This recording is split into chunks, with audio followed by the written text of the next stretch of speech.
Buon pomeriggio amiche, oggi ci incontriamo per un tutorial, tra virgolette, creativo diverso. Di cosa si tratta? Siete curiose? Ora vi mostro tutto.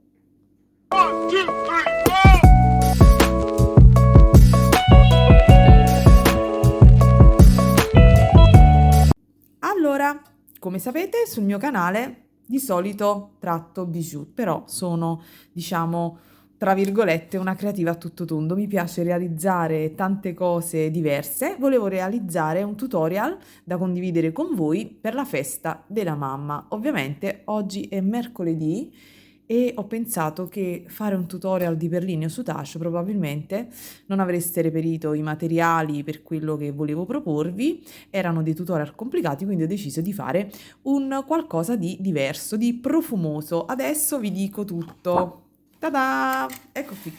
Come vedete qui davanti a me ci sono dei gessetti profumati. Io amo fare dei gessetti profumati profumando quindi delle forme con il gesso, con gli oli essenziali o con i profumi e realizzare dei sacchettini in cui li ripongo e da donare. Sarebbe un regalo carino per la festa della mamma, unitamente ovviamente a anche qualche altra cosina, però questo sarebbe il regalo handmade. Potete realizzare per esempio con la fragranza preferita di vostra madre o la vostra dei sacchettini con la stessa fragranza, con saponette. Se vi siete perso il tutorial di come realizzare delle saponette utilizzando una base di sapone, vi metto il link qui oppure giù nell'info box, quindi potreste realizzare sia le saponette e sia dei gessetti per profumare i cassetti o gli armadi con la stessa essenza. Quindi io condivido con voi questo tutorial oggi super facile con materiale che diciamo sono reperibili. Gli oli essenziali, se non avete gli oli essenziali potete utilizzare i profumi. Quindi qui davanti vedete quello che io ho colato, adesso stacco e vedete la parte velocizzata in cui io insomma li ho realizzati, e tra 2 minuti alla fine del video vi farò vedere come sono venuti. Ho fatto un disastro perché ho utilizzato un colore che praticamente non riuscivo a mescolare bene all'interno del gesso perché era un po' vecchio. Comunque per colorare i gessetti potete utilizzare l'acrilico o anche dei gessetti, quelli che si possono grattare, quelli per artisti, e quindi che sono dei pigmenti praticamente, o anche delle miche. Tanto questi gessetti andranno comunque nei cassetti e negli armadi, quindi potete colorarli come preferite. Per gli stampi qui vedete quelli in silicone, ma si possono utilizzare anche gli stampi questi di tipo di plastica un po' più rigida. Adesso ve lo mostro meglio di questa tipologia. Io ne ho tanti veramente ed ho da parte un sacco di gessetti. Anche questo era realizzato con questi stampi. Questi sono gli stampi della Staedtler con cui vedete, ora vi mostro, questi ovviamente sono da rifinire, vedete? Sono da rifinire il retro perché poi alla fine vanno un pochino grattati, insomma. Questi sono conchiglie, poi ci sono farfalle, quindi questi li avevo già realizzati io prima e li tenevo da parte. Guardate anche il cavalluccio marino perché a me veramente piacciono, vedete? E ne ho tanti e oggi quindi vi ho fatto il tutorial di questi con gli stampi in silicone, che decisamente sono più facili. Questi stampi li ho presi dalla Bead Park, questi sono per fare cioccolatini, anzi questi dalla BB Craft me ne ha forniti e questi invece sono della Big Park. Anche qui ho fatto un piccolo macello. Va bene, andiamo a vedere cosa ho combinato. Vi lascio quindi al tutorial velocizzato e poi alla fine li andiamo a sformare. Come vedete io utilizzo del gesso alabastrino. Ovviamente esistono proprio le polvere ceramiche per fare bomboniere e calchi di alta precisione, ma come vedete io lo utilizzo per le mie, insomma, per le mie cosine handmade, per me va benissimo. Ovviamente poi sarà a voi scegliere, però il gesso alabastrino lo trovate dappertutto. Utilizzerò degli stampi in silicone questi col forellino che mi sono stati forniti dalla BB Craft e questi dalla Bid Park. Gli altri invece sono dei semplici stampi per cioccolatini. Utilizzerò dei colori acrilici per colorare, un profumo. Ho preparato anche delle essenze che sono tra le mie preferite. Ovviamente questo poi dipende dal vostro gusto personale. Sta a voi divertirvi, ylang ylang, sandalo, limone, arancio, lavanda, starà a voi. Preparo quindi la miscela con 2 terzi di gesso ed 1 terzo di acqua, e per prima cosa metto in tutto 7-8 gocce di essenza nel mio mezzo bicchiere d'acqua, quindi in 50 ml. Io non eccedo nell'uso degli oli essenziali, ehm, perché secondo me poi sono veramente alcuni molto forti. Quindi preparo prima la mia acqua profumata e poi dopo andrò a miscelare.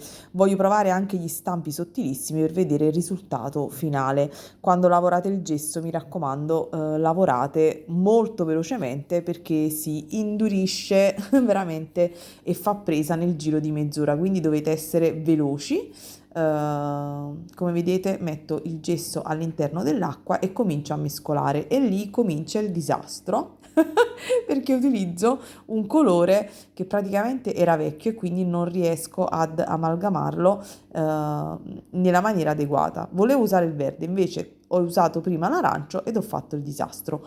Ora velocizzo perché comunque si tratta solo di mescolare e di colare, come vedete è duretto, quindi starò lì un bel po' di tempo per cercare di colorarlo. E quindi infatti quegli stampi, come vedrete alla fine, anzi non ve lo dico adesso, vedete la fine e vedrete il risultato qual è stato. Procedo quindi velocemente perché il procedimento è lo stesso: profumare l'acqua, unire 2 terzi di gesso ed 1 terzo quindi di acqua, questa è la proporzione. Poi a seconda del gesso che avete, ragazze, imparerete, ma è una cosa veramente molto semplice. Come vedete qui sono riuscita finalmente a mescolare. Colando mi rendo conto che si sta, uno, indurendo e due, che i colori non si sono amalgamati. Quindi questo è il primo disastro. Provo anche negli stampini piccoli, però già so che la resa non sarà il massimo, quindi procedo così velocemente. Ovviamente procedo alla stessa maniera, cerco alla meglio di livellare, agito come vedete un pochino, scuoto i miei stampi per far sì che non si creino bolle, ma già so che ho perso troppo tempo. Qui metto un po' di olio essenziale ed anche un po' di profumo e metto stessa quantità, quindi 1 terzo di acqua e 2 terzi di gesso e prendo l'acrilico questa volta di colore rosa. Divido il gesso perché con un pochino dell'impasto rosa voglio colare i due cuoricini. Quindi vedete che procedo nei 2 stampini a cuore, quelli che in genere utilizzo anche per realizzare delle piccole savonette. Nell'altra parte, invece, la restante parte, metto il verde e vado a colare all'interno dei miei stampini. Come vedete, il tempo che ho perso per realizzare il rosa si sta già cominciando ad indurire e se si indurisce poi si creano bolle, però vado di lato sul tavolo ad agitare per evitare che schizzi dappertutto il colore e cerco di livellare alla meglio. Lascio asciugare un'oretta e poi andiamo a vedere cosa ho combinato.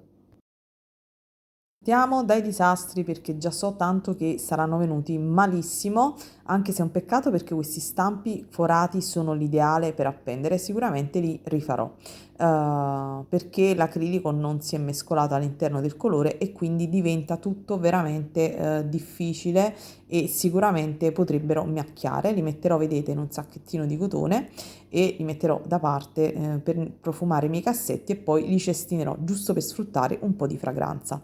Vado poi a sformare quelli a forma di cuoricino che sono con questi stampi sono veramente perfetti e quindi questi non c'è neanche veramente la necessità di limarli. Vado a sformare quelli che invece sono a forma di foglia. Anche questi stampi di silicone che si utilizzano per i cioccolatini sono ottimi. Qualche stampo è venuto con qualche bolla, però questi in linea di massima sono venuti bene perché ovviamente quando sono andata a colare non ero proprio, insomma, non si era indurito ancora il gesso e quindi sono venuti bene, sicuramente utilizzabili. Andrò a limare un pochino il bordino. Vedete che anche la farfallina era di colore giallo, quindi è stato un disastro, ma io mi sono incaponita e ho colato un altro po' di gesso perché Vedete che dove volevo c'era l'acrilico ovviamente si è vedere spaccato e come quindi io sono andata performavano questi a stampi colare sottili. nuovamente. Avevo altri due stampi della stessa tipologia e quindi ho fatto una colata e sono anche andata a limare bene il retro, così non dovrò lavorarci tanto. E come vedete quindi c'è differenza tra quello nuovo, che è quello di sinistra, e quello giallo dove non si era mescolato l'acrilico. Quindi questi stampi veramente sono ottimi. Provo a vedere anche la farfalla come è venuta e come vedete questi stampi sono fatti veramente bene. Ricordo sono della Bit Park, c'è un codice sconto per l'iscritta al mio canale, andatelo a vedere il video, vi metto tutti i link di riferimento giù per gli sconti della Bit Park ed altri siti. Vado anche con la fogliolina. Vedete, questi stampi, al di là di qualche micro bollicina, però in linea di massima sono venuti bene perché quando lavoro queste cose che vanno fatte in velocità e ho la camera davanti, non lo so, faccio dei disastri, quindi quelli che vado a fare poi da sola con calma vengono sempre bene, quindi farfalle, farfalline, e questi sono carini per andare poi a mettere sopra i sacchettini con i gessetti più grandi che vedete qui che ho davanti. Allora, i nostri gessetti profumati per cassetti, questi ovviamente dovranno ancora asciugare almeno 24 ore, questi invece sono ovviamente già asciutti perché erano già fatti e li tenevo da parte. Come li possiamo regalare? Semplicemente con un sacchettino oppure con un sacchettino di questi, insomma, di organza. Io sinceramente preferisco questa tipologia di sacchettini in tessuto, sono più delicati, quindi mettete 3-4 pezzi, come potreste mettere 3-4 saponette, a voi poi ovviamente la scelta. Io metterò qui quelli tutti quanti a forma marinara, marina più che marinara, quindi li vado a riporre delicatamente, li chiudo e dopodiché vado semplicemente a chiudere e a questo punto possiamo optare anche per il fiorellino che richiama e mettiamo uno spruzzino della stessa essenza o della stessa profumazione. Quindi questa è una idea, oppure possiamo mettere anche in dei sacchetti come vedete qui. Questo è super super super grande, l'immaginina che è sopra, ma quella era una bomboniera. Potete, questi vedete sono altri sacchettini che ho realizzato io, cuciti con questa stoffa un po' così provenzale. Quelli tutti, diciamo, con il verde floreali, potete pensare di metterli in un sacchettino come questo di organza e poi lo andate a riporre in questo modo con un piccolo decorino e dentro ci potreste mettere anche il boccettino proprio dell'essenza che avete scelto insomma, per i gessetti, oppure se non avete sacchettini potete optare per degli astucci. Astuccino tipo di questa tipologia e ci andate a mettere all'interno tutti i vostri gessetti profumati, colorati, anche sarebbe un'idea carina, perché comunque qui c'è questa parte in cui si vede il contenuto e quindi potete andare a metterci ovviamente tutti i gessetti che volete e poi come sempre potete andare a prendere un fiorellino, potete anche colorarlo successivamente tipo di rosa con i colori acrilici e andare a chiudere l'astuccio e quindi diciamo che i modi anche semplici per andare a, tra virgolette, a realizzare questi piccoli sacchettini portagessetti ci sono. Scusate il video un po' tra virgolette caotico, ovviamente colla, io non lo faccio perché questo è ancora fresco e anche questi non li ho chiusi definitivamente perché i gessetti devono ancora asciugare. Però volevo condividere con voi oggi al più presto e non aspettare che asciugassero perché comunque la festa della mamma è tra qualche giorno e mi premeva di condividere il tutorial quanto prima. E niente, mi raccomando, ragazze, se il suggerimento vi è piaciuto lasciatemi un like e come sempre buona creatività a tutte. Ciao!